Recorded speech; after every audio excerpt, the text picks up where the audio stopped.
المنتج ده رخيص بس نينجا، صغير بس يحير، سعره كان ب7 جنيه بس يجنن. اولا عايزين سعر حلو لشعركم. صباحكم او مساءكم بهجه، انا بهجه واهلا بيكم في فيديو جديد. النهارده هيكون عن المنتجات اللي انا جربتها في 2024 هي فعلا عجبتني وتستحق ان احنا نجيبها تاني. هقول لكم عنها تفاصيل كتير قوي، فيا ريت تتابعوا الفيديو للاخر. يلا بينا نبدا الفيديو. مشكله البادي كريم معايا ان ريحته برده بتغير سيكه زي موضوع البادي سبلاش، بس ترطيبه حلو، هينفع حلو في الصيف، هيبقى حلو الشتا برده حلو. بصراحه عجبني، هكرره تاني بس اجيب سنت تانية. ممكن اجيب بتاعت انزا كلاود او ممكن اجيب سمر تويست. اتمنى ان انا اجربهم. هو حلو، حجمه حلو، سعره 65 جنيه 69 جنيه في الحدود دي. سمعت ان في انواع تانية ارخص مش من ايبا، فهجيبها برده واجربها واقول لكم رايي فيه. حلو تجيبوه، ترطيبه حلو ويستحق ان انتوا تجيبوه.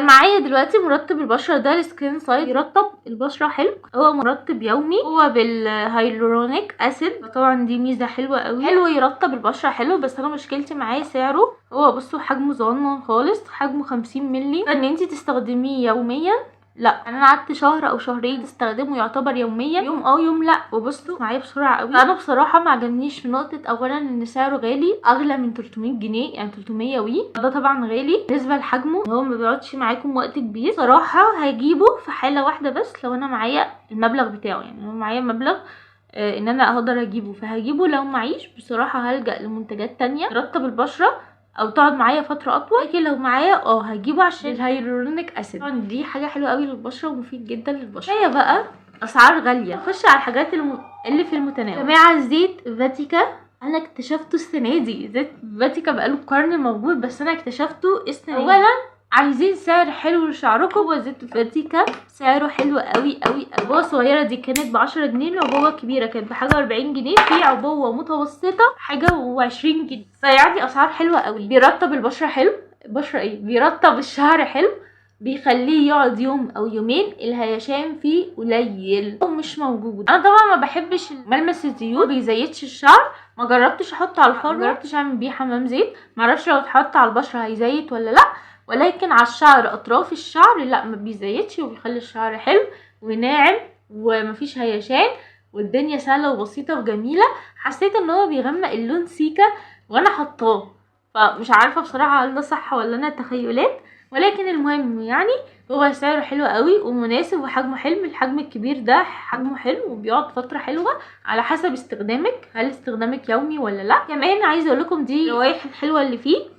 جربت ريحه اللوز وحشه وحشه وحشه مقارنه بدول، ما تجيبوهاش. لو عايزين تجيبوا هاتوا الارجان او المنك، الاتنين ريحتهم حلوه قوي والاتنين في الترطيب احسن من اللوز. هجيبه طبعا هجيبه. بصوا خلصته ازاي، ومخلصه دي ومخلصه العبوه اللي في النص، وبستخدمه على فكره انا واختي العلبه الكبيره دي، وما شاء الله قاعد فتره حلوه.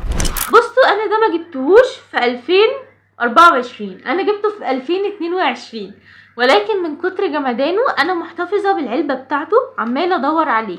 بيشيل منوكير بطريقه حلوه قوي، بيشيله بسرعه. المنديل الواحد هو خفيف السيكه، ولكن المنوكير بصوا ده اخر منديل خلاص، بصوا محتفظه بيه عيني مش قادره ارميه. بيشيل المنوكير الجامد اللي ما بيتشالش. كنت حاطه منوكير عماله اجرب فيه بالاسيتون بتاع يولو او يلو، اسمه يولو تقريبا، ما تشالش خالص. المنوكير كان جامد قوي وبيتشال بصعوبه. بمنديل واحد من ده شاله فورا. بصراحه يا جماعه ده نينجا نينجا نينجا نينجا. عماله ادور عليه مش لاقياه، مش فاكره مش عارفه سعره دلوقتي كان كام. في 2022 كان ب7 جنيه، دلوقتي معرفش سعره كام. بس يا جماعه بجد ده فظيع فظيع. ده اللي انتوا تجيبوه، لازم تجيبوه. لو لقيتوه هاتوه جربوه، عجبني جدا جدا جدا. صغير بس يحير، لو لقيتوه هاتوه جربوه، عجبني جدا جدا جدا. صغير بس يحير، رخيص بس نينجا، اللي انتوا عايزينه قولوه. بس ايه الجمدان ده، حلو قوي قوي قوي. اخر حاجتين معانا البادي ميست ده من ايفونا، سعره تقريبا كان في حدود ال40 جنيه. انا جايلي هديه، حلو وجميل، حجمه حلو على سعره تحفه، ثباته حلو. السنت دي مش احسن حاجه، سمعت ان في سنت تاني احلى منه. هاتوه جربوه، حجمها حلو وجميل وقاعد معايا فتره. 250 مللي، ثباته حلو ما بيروحش على طول. فممكن تشموه الاول في اي محل، انا لقيته ان هو متوفر شويه. ممكن تشموه في اي محل وتشوفوا السنت اللي عجبتكم وتجيبوه، يستحق التجربه. لسه يا جماعه اخر حاجتين معانا بادي لوشن من مود. انا قلت لكم ان هو بيلزق وي هو بيلزق، لما تحطوه على ايديكم بيلزق لو البشره جافه، لكن حطوه والبشره منديه هيبقى حلو معاكم، هينفع في الصيف. الشتا ترطيبه ضعيف. وزي ما قلت لكم حطوه على جسمكم نفسه مش على ايديكم، يعني حطوه على الدراعات كده، لكن ما تحطوش على الايد هيلزق قوي. تكون بشرتكم منديه مش جافه، وسيبوه كده دقيقتين 3 ينشف الاول، او دقيقه يعني ينشف الاول قبل ما تبداوا تلبسوا لبسكم. عايزه اقول لكم ان ريحته ثابته في الجسم، ثابته ثابته ثابته، ممكن تقعد يوم كامل ثابته. انا اتفاجئت من الموضوع ده، ما كنتش واخده بالي منه، بس اتفاجئت ان ريحته بتفضل ثابته في اللبس، لما في اللبس وفي الجسم. لما بتلبسي اللبس بعد ما بتحطيه الريحه بتفضل ثابته. بصراحه عجبني قوي. سعره كان وقتها تقريبا بحاجه و80 جنيه. الريحه دي صيفي بحت بحت بحت بحت بجد. بالي تحسي نفسك كده على البحر، تحسي نفسك في بالي. الريحه حلوه وجميله، بس تنفع للصيف. ما قلت لكم هاتوه في الصيف. انا مش عارفه، حاسه الريحه قلبه على هاتوه في الصيف. في الشتاء ممكن تجيبوا حاجات تانية، ساعات بستخدمه طبعا في الشتاء، ولكن كترتيب مش احسن حاجه. الريحه برضو ريحه صيفيه، فخلوه في الصيف. ممكن تشتروا روايح تانية للشتاء. المنتج معايا انا لسه بجربه في الشتاء، انا جربته في الصيف كان الى حد ما كويس، ما بيقعدش فتره طويله، بس حلو كسعر حلو وكحجم حلو. لسه بجربه في الشتاء وهقول لكم رايي فيه في الشتاء ايه. ديودرنت ده من دراكون، السنت بتاعته كاندي، كلمتكم عنه في الريفيو، هسيب لكم الريفيو تحت في صندوق الوصف، هسيبه لكم في الاي اللي هتظهر على الشاشه، وهسيبه لكم في اول تعليق مثبت. طبعا هجيبه تاني، وهجيبه في الصيف تاني. في الشتاء لسه معرفش تاثيره قوي، بس هجيبه تاني. قلت لكم على عيب وحش قوي قوي فيه مضايقني بصراحه، بس ده ما يمنعش ان انا ممكن اجيبه يعني عادي. هسيب لكم الفيديو عشان تروحوا تشوفوا عنه التفاصيل كلها. عايزه اقول لكم ان ريحته اول ما فتحت العلبه ريحته طلعت، فهو ريحته حلوه وفواحه شويه، حلو يتجاب تاني.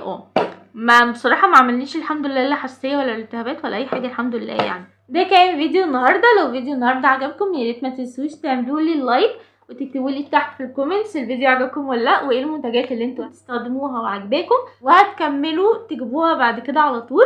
وكمان يا ريت تعملوا لي شير كده لكل اصحابكم عشان يشوفوا الفيديو ويستفادوا منه. اتمنى ان انتوا تعملوا لي سبسكرايب في القناه عشان تنضموا لعالمي الصغير وتكبروا عالمي الصغنن.